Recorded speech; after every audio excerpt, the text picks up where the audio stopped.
दोस्तों गोल्ड 4650 के आसपास है और लोग कह रहे हैं कि यह बबल है जो कि फटेगा। लेकिन मैं आपको वो चीज बताता हूं जो लोग नोटिस नहीं कर रहे कि गोल्ड इसलिए नहीं बढ़ रहा क्योंकि लोग डरे हुए हैं, बल्कि गोल्ड इसलिए बढ़ रहा है क्योंकि दुनिया के सबसे जो पावरफुल लोग हैं वो कंफ्यूज्ड हैं। रुको पूरा समझते हैं।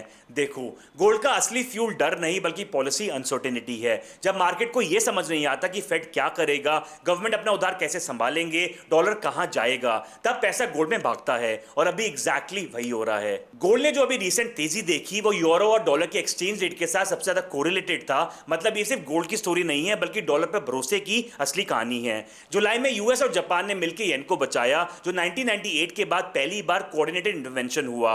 लेकिन ट्विस्ट ये है कि जापान ने अपने यूएस ट्रेजरीज वो नहीं बेचे, उसने फेड की एक स्पेशल फैसिलिटी यूज करी जिसका नाम है फिमा, यानी foreign international monetary authority repo facility, जहां ट्रेजरीज बेचते नहीं बल्कि गिरवी रखते हो डॉलर के अगेंस्ट। मार्केट ने इसको समझा as a quasi quantitative easing, यानी बैकडोर लिक्विडिटी, और गोल्ड ने तुरंत ये नोटिस किया। और ऊपर से यूएस गवर्नमेंट का जो इंटरेस्ट पेमेंट है वो जीडीपी का 3% पहुंच चुका है, जो कि वर्ल्ड वॉर 2 के बाद का हाईएस्ट लेवल है। यानी हर $100 स्पेंडिंग में से $14 जो है वो सिर्फ ब्याज में जा रहे हैं। और जब सिस्टम इतना ज्यादा लेवरेज होता है, गोल्ड सिर्फ एक मेटल नहीं रहता बल्कि एक इंश्योरेंस बन जाता है।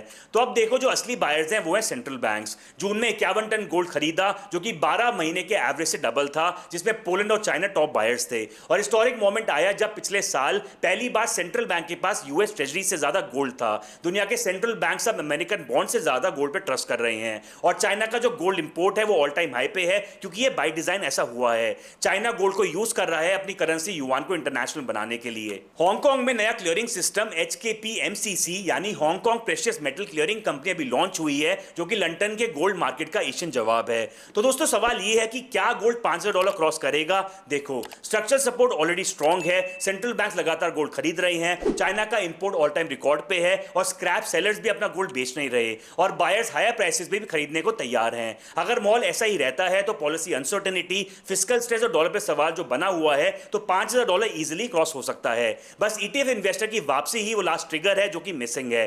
बॉटम लाइन दोस्तों ये है कि जब तक पॉलिसी सिग्नल कंफ्यूजिंग रहते हैं, जब तक सेंट्रल बैंक्स खरीद रहे हैं, और जब तक डॉलर सिस्टम पे सवाल उठते रहता है, तब तक गोल्ड की स्ट्रक्चर स्टोरी जो है वो काफी इंटैक्ट है। गोल्ड बबल नहीं है, गोल्ड एक मिरर है जो सिस्टम की सच्चाई को दिखाता है। फॉलो करो अगर ऐसी मैक्रो ब्रेकडाउन चाहिए सिंपल लैंग्वेज में, और किसी और एस्पेक्ट को डिटेल में समझना हो तो कमेंट में जरूर बताना फॉर अ डिटेल्ड वीडियो, और फॉलो करना मैक्रो कैफे को। Thank you, take care.